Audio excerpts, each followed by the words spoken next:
It started as a regular night. Alex was in his room scrolling through old chat logs. He wasn't looking for anything in particular, just revisiting conversations with people he hadn't talked to in years. That's when he saw her name, Lina Hartono. They'd met in college. She was quiet, often alone, always sketching something in her notebook. They weren't close, but for a brief few weeks in their second year, they had chatted almost every night. Then one day she disappeared, dropped out, no goodbyes. Alex had always assumed she'd just left, but the chat window was still there. He clicked it open. The last message from her was sent at 2:11 a.m. on October 13th, 2017. I think someone is in my room. Alex stared at the message. He couldn't remember ever replying to it, and below it, the cursor blinked as if inviting him to continue a conversation that had ended years ago. Just out of curiosity, he typed, "Lina?" He didn't expect a reply, but 5 seconds later, the three dots appeared. Typing. Then a message. "You finally came back." Alex's chest tightened. "Where have you been?" he typed. No response. He waited. Then another message appeared. "Still here. Can you help me?" Something about it felt wrong. The profile photo was the same, but now her eyes looked different, like they were edited, paler. Was it always like that? He clicked her profile. Nothing. The page was blank. "Where are you, Lina?" "Do you remember the art building?" she replied. "Room 302. Come alone." Alex froze. That building had been condemned after a fire in 2018. No one was supposed to go in anymore. He stared at the screen, unsure whether it was a prank or some twisted coincidence. Then his phone vibrated. A photo from Lina's account. It was a blurry shot of room 302, taken from inside. The desk, the burned walls, the shattered mirror. And standing by the window, a girl with long black hair, barefoot, wearing a dress that looked soaked. His heart pounded. "I'm waiting," she typed. "Please hurry, before he comes back." Then the chat ended. No scene, no status, gone. He reported the account, no trace. He searched her name online. Nothing. He called his friend Leo, who used to work in IT. Leo ran a trace on the IP from her last message. "It's weird," Leo said. "The signal came from inside your apartment, just a few seconds before the chat ended." Alex dropped his phone. Then he noticed something in the reflection of his laptop screen. A figure, standing behind him, a pale hand reaching out. Alex spun around, breath caught in his throat. But there was nothing there, just the soft hum of his monitor and the stillness of midnight pressing in from every wall. No footsteps, no sound of movement. But the room felt colder now. He rubbed his arms, then forced a laugh, shaky, nervous, thin. Maybe he was just tired. Maybe his brain was playing tricks on him. Still, he shut the laptop. He didn't sleep. Instead, he stayed up, watching the crack under his door, half expecting to see a shadow pause there. Nothing came, but something lingered. The next day, he returned to campus. He hadn't been back in years, not since graduating. The art building was still there, on the far side, hidden behind construction tarps and weeds that had grown wild across the neglected lot. Room 302, third floor. The fire had torn through the upper levels, burned half the roof off. No one should be up there, but the door wasn't locked. Dust choked the hallway. The wood creaked under his feet as he walked through the corridor, paint peeling from the walls like shedding skin. He reached room 302. The number was still on the door, half melted. Alex pushed it open. It was exactly like the photo. The shattered mirror, the desk with a cracked surface, and a charred drawing still stuck to the wall. A girl's face, big eyes, hollow. He stepped inside, the floor groaning beneath him. The air was thick, like breathing through ash. Then he saw it, on the desk, her notebook, the one Lina always carried. He opened it. The pages were filled with the same face, over and over. Not Lina's. Someone else. Something else. Tall. Faceless. Sometimes drawn just behind her, sometimes inside the mirror. The last page was different. It was a sketch of him, Alex, in his room, looking at a laptop screen. Behind him in the sketch, a hand, a woman's face, eyes blacked out. He stumbled back, dropped the book. The mirror cracked again without being touched. He turned and fled. That night, he tried to forget what he saw. But when he plugged his phone into charge, it buzzed. A new message from a random number. You found it. He knows now. It's not about me anymore. Then the lights in his apartment dimmed, just slightly, and the screen on his laptop turned on by itself. The video call app opened. Someone was calling. Lina. He didn't press accept. He just stared until the call picked up on its own. The screen showed only static at first, then the faint shape of a figure. Female. Wet hair, eyes gone. She tilted her head, spoke without moving her lips. He watches through me now. You let him in. Run! The screen went black. Then the power went out, and in the darkness, a soft scraping sound began just outside his bedroom door, like nails dragging slowly across wood. The scraping stopped. Silence. Then a knock. Not loud, not aggressive, just deliberate. Knock, knock, knock. Alex held his breath. The air felt thick, like something was pressing against his chest. He reached slowly for his phone. Dead. No signal, no light. Only the pale glow of the laptop, flickering faintly back to life. A new message appeared on the screen. He doesn't need to knock. Alex's throat went dry. The doorknob turned. It creaked softly, then stilled, like something was testing the boundary between its world and his. He backed away, heart pounding, eyes locked on the door. It didn't open, not yet, but something was waiting. He didn't remember falling asleep. When he woke, morning light bled weakly through the blinds. His door was closed. The power was back. His phone buzzed with notifications, but his laptop remained open, chat still active. No new messages, except one. Look under your bed. His blood ran cold. He didn't want to. Every cell in his body screamed, don't do it. But he did, and found a single Polaroid photo, a photo of him sleeping in his bed. Last night, and in the photo, there was a woman crouched beside him. Long black hair, bare skin, eyes gone. In her hand, his phone, taking the picture. He threw it across the room. He couldn't breathe. His heart wouldn't stop hammering. He grabbed a bag and left the apartment. No destination, just away. That afternoon, he visited Lina's hometown, tracked down her old address through alumni records. The house was still there, abandoned, windows boarded, weeds swallowing the gate. An old neighbor watched him from across the street. You looking for the girl? The man called out. Alex hesitated. Lina Hartano. Do you know what happened to her? The old man frowned. She was troubled, heard voices, drew things she said weren't real. After she disappeared, her parents tried to burn all her things, but something didn't want to be erased. Alex approached the porch. Every step felt heavy, like wading through invisible mud. He reached the door and, surprisingly, it opened with a soft groan. Inside, the air was musty. Dust clung to every surface. But in the far corner of the living room, something was untouched by time. Her easel, and on it, a fresh painting, still wet, a scene of his apartment, his desk, and on the floor, his body, face twisted, mouth open in a silent scream, eyes black and bleeding. Alex stumbled back. Then he noticed something painted in red at the corner of the canvas. A message, in Lina's handwriting. I tried to warn you.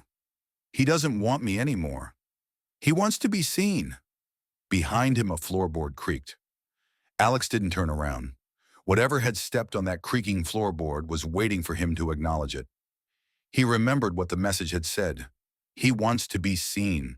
So he kept his eyes down, backing slowly toward the front door. Another creak. Closer now. And the air. It was changing. The room felt heavier, like something ancient had just slipped inside the world through an invisible crack. A whisper brushed his ear, though no lips were near. "You saw her. Now you see me." Alex ran. He burst out of the house, nearly tumbling down the front steps. The old man across the street had vanished. So had the birds, the cars, everything was too quiet. The world no longer felt real. Back in his apartment, the power flickered again. His phone vibrated once, then again, and again a storm of incoming messages, all from unknown numbers. He opened one, a video. It was dark, but he recognized the layout. His apartment. The camera was slowly moving through the hallway, toward his bedroom. Another message came in. No text, just a recording. He played it, heavy breathing, and then a voice, his voice whispering, "Don't look at him. He'll keep your face." The room spun, his ears rang. He dropped the phone, but the laptop screen lit up again, on its own. A live stream was running. The title read, "Final Message, Live." And he was in the frame. It was now in real time. The webcam was on. He saw himself sitting there, frozen. But in the corner of the stream, behind his shoulder, was a figure. Blurred, tall, wrong. He turned around. Nothing. Back to the screen. The figure was closer. Alex shut the laptop and threw a towel over it. He ran to the bathroom and splashed water on his face. That's when he noticed it. The mirror. It didn't reflect him anymore. Instead, the bathroom was empty in the reflection, except for one thing, a pale hand pressed against the glass. From the inside, he called Leo. "Bro, something's happening. I don't think I'm alone anymore. Something followed me." There was silence on the other end. Then Leo spoke, low, trembling. "I was trying to trace Lina's final signal last night.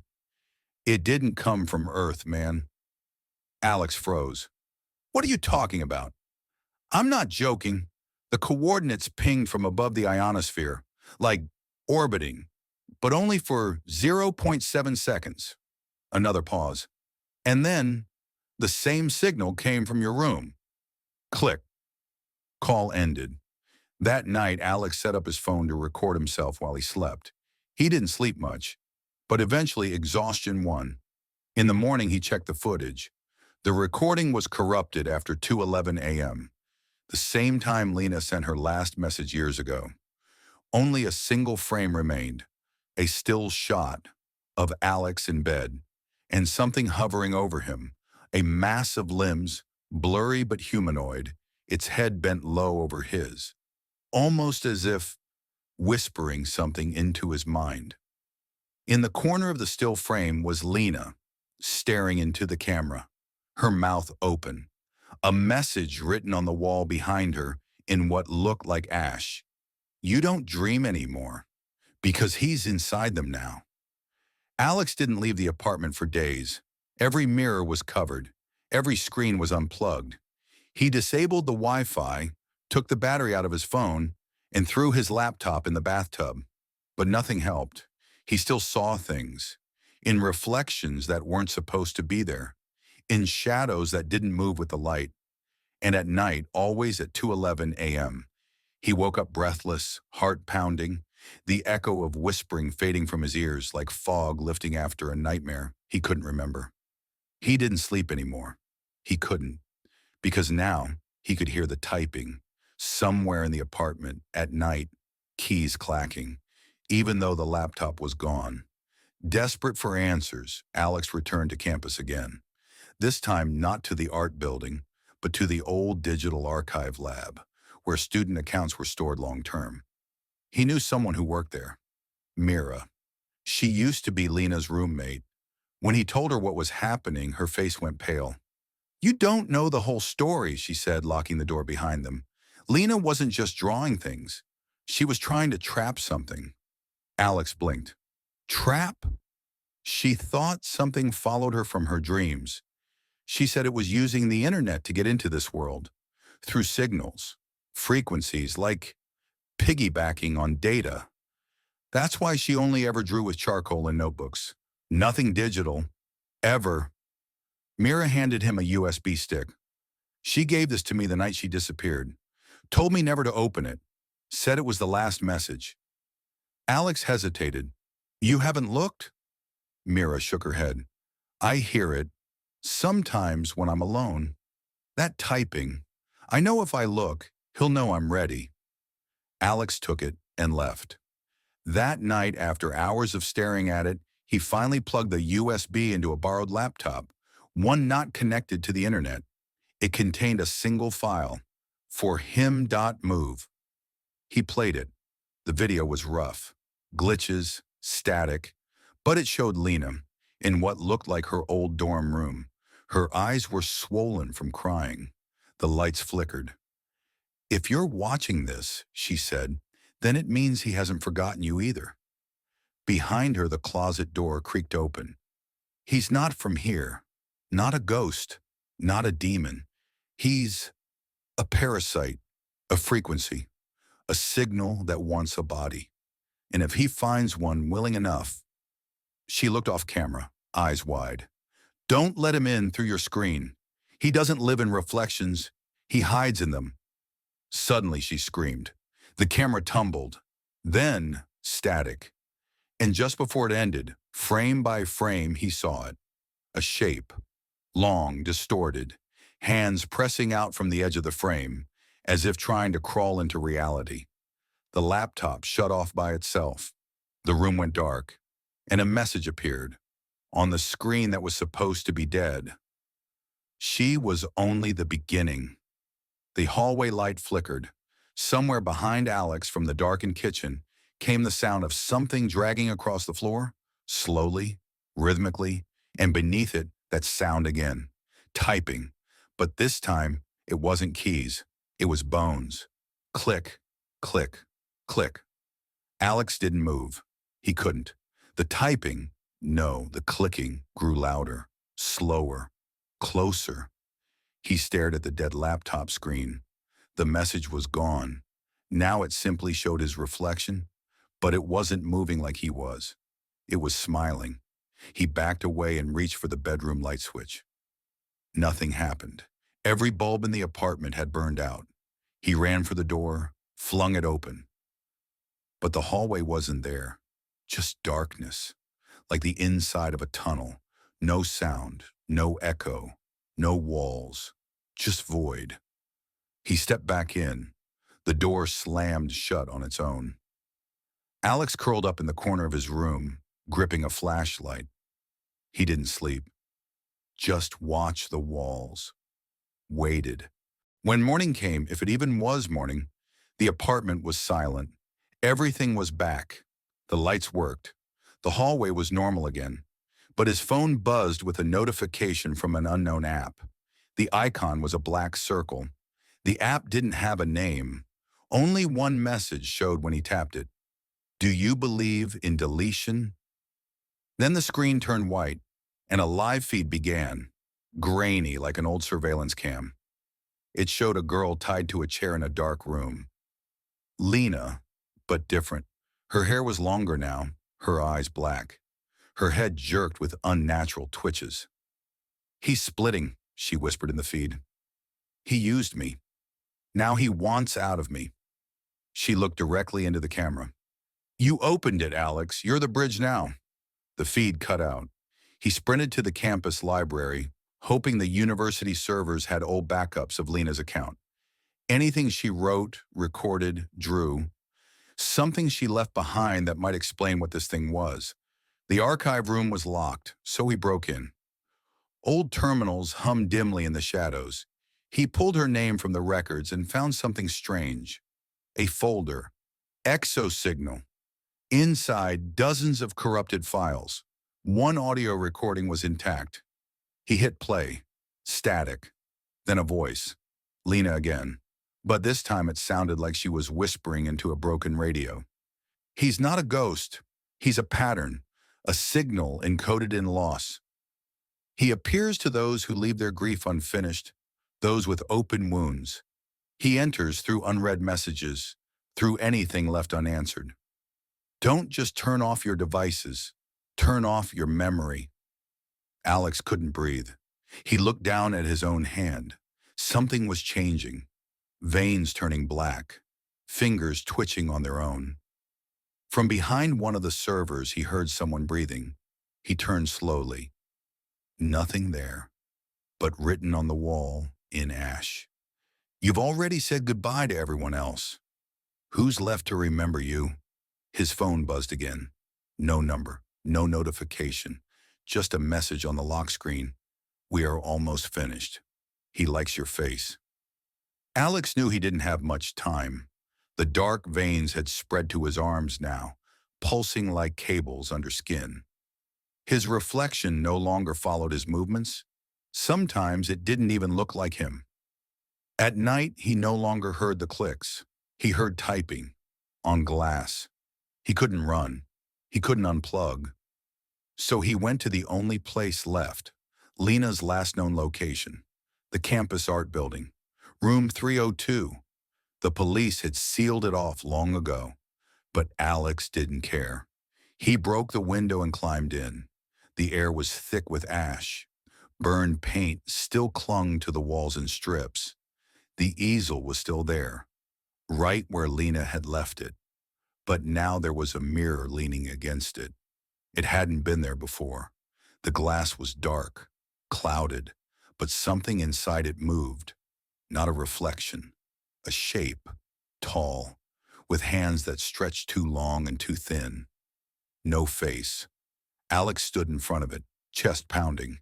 He heard a voice, not outside, but inside his head. You watched, you answered, you carried me. Now I need a shape.